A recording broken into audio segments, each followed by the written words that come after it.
Talk about curveballs. You know those things that come at you when everything is going totally fine and then, pam, you have to deal with something you were not prepared to deal with.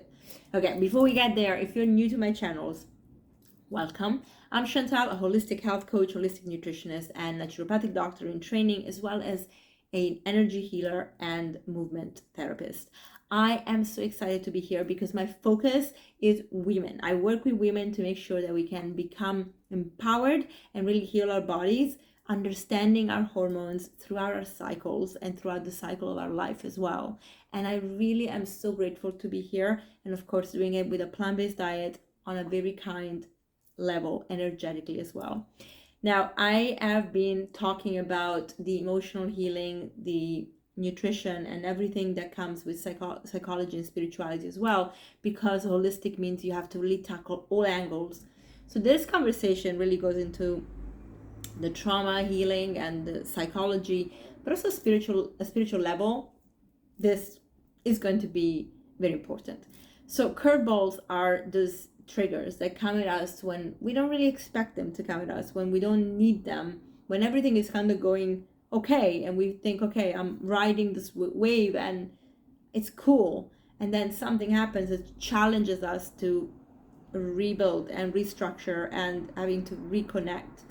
So I had that happening to me yesterday. Well, in truth, has been happening for a while, but yesterday some things just came up. I have a very, very ruptured relationship with my family. I actually realized many years ago when I was a teenager even that I just never fit in that family unit that everybody was pushing on me. And my background family is Italian. So, you know, in Italy, it's like your family is everything. Family, family, family. I never really resonated with that. Now, this is probably coming from my past experiences when I looked at the Akashic records and I saw my path. There's a reason why I don't relate to this family unit that is so above all things. But that family is much more expansive, that you connect with people at a soul level, and that's your family rather than a genetic family. But I never really understood this up to when I started doing the work in the past 5 years, mostly because I hit rock bottom and I was like, two solutions here. You either go upwards or you stay here and it's just shit and you're going to be like in victim mode for the rest of your life. And quite honestly, that wasn't a place I wanted to be resident in. So I just decided I'm going to change everything. If nothing is changing around me, if the people are not changing and doing the work, I am going to do it. And well, unfortunately, when you do that work and you make changes, people are not going to always like it, and that is okay.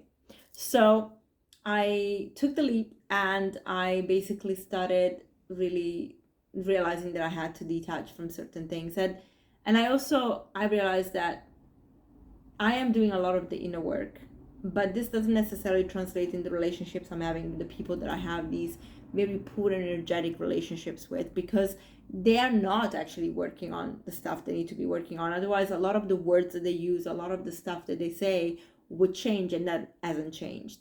But of course, the scapegoating and the finger pointing is very, very common when this happens. Now, are they bad people when you don't get along with them, when your family is just not feeling like your family? Absolutely not. They're not bad people, unless really you are with bad people that are just abusive on purpose.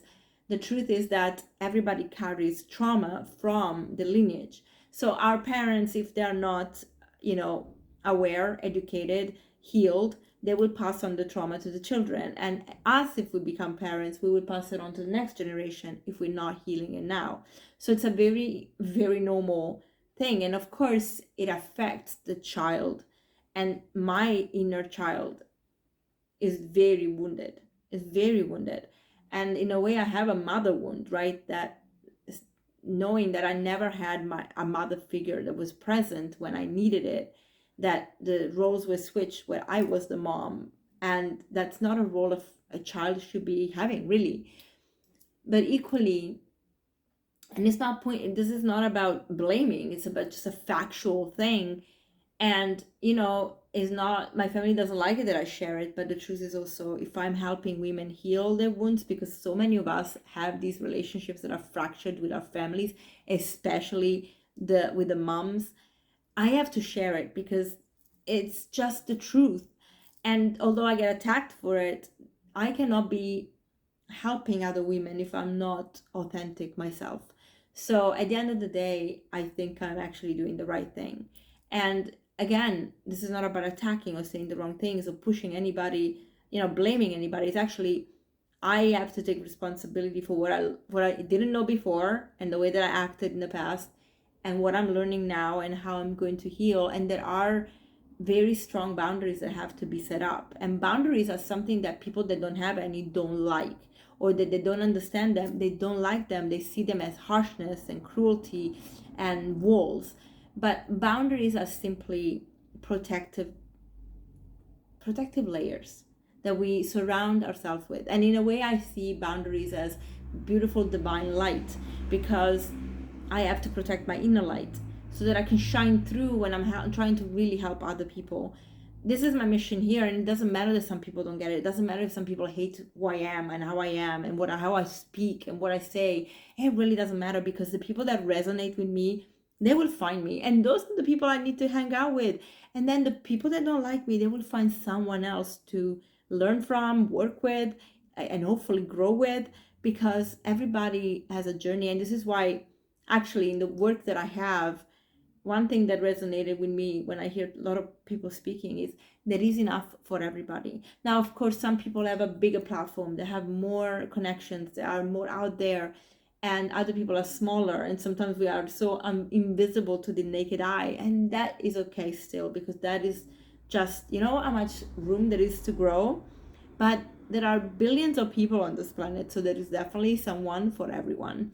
And so I want to just be authentic. Like, those are my experiences, I'm not gonna lie. And even if the people that are involved into this in a certain way don't like it, they just have to deal with it. It's just the way it is. And it is, equally, if they shared something about me, it would be that I would have to accept that they've shared that about me. It is what it is.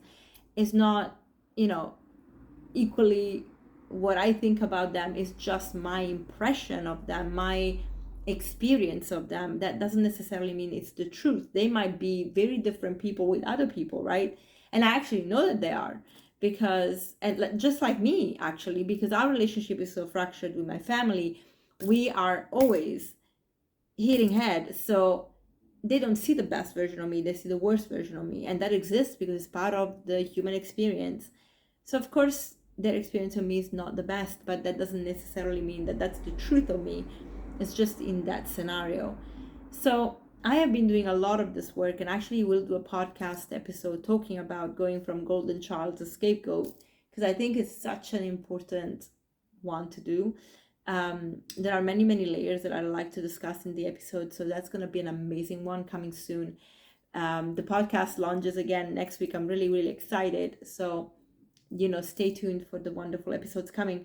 And there will be more of me speaking, not just interviewing other people, mostly because I really want to dive deep into the work that I'm doing with my coaching, the experiences that we're going to have in the future, and truly actually speak about the movement that I'm trying to create for women to heal. So the podcast will also be like this educational platform that I want to really use to share with the world. And the videos will be on YouTube and filmed well for YouTube, because now I have an amazing support for the YouTube channel. But I, wanted to really rein this in to actually not just make it about interviewing other people, but actually sharing a lot of the things that people can use. So stay tuned for that one. But in the meantime, these curveballs coming at us. So yesterday was quite emotional, because a lot of the offenses, a lot of the things that I was told about me, you are this, you are that, it was really interesting, because they were the same exact words used in 2019. And at the time, because I didn't have the tools, I didn't know better, I wasn't well already, I reacted so angrily, I was so upset, I was so reactive. But now I was like, I actually replied to a message saying, if I knowing what I know now, having done a lot of the work, and by the way, Dr. Nicole Apera, the holistic psychologist, she's amazing, because I learned so much from her. She has an inner circle. I was there for a couple of months, but from there, like just getting together and listening to other people and seeing the experiences are very, very universal in many ways. I had the chance to learn certain things. And so when I saw these words and see and hear these words, I didn't take them personally anymore, because actually they were very textbook.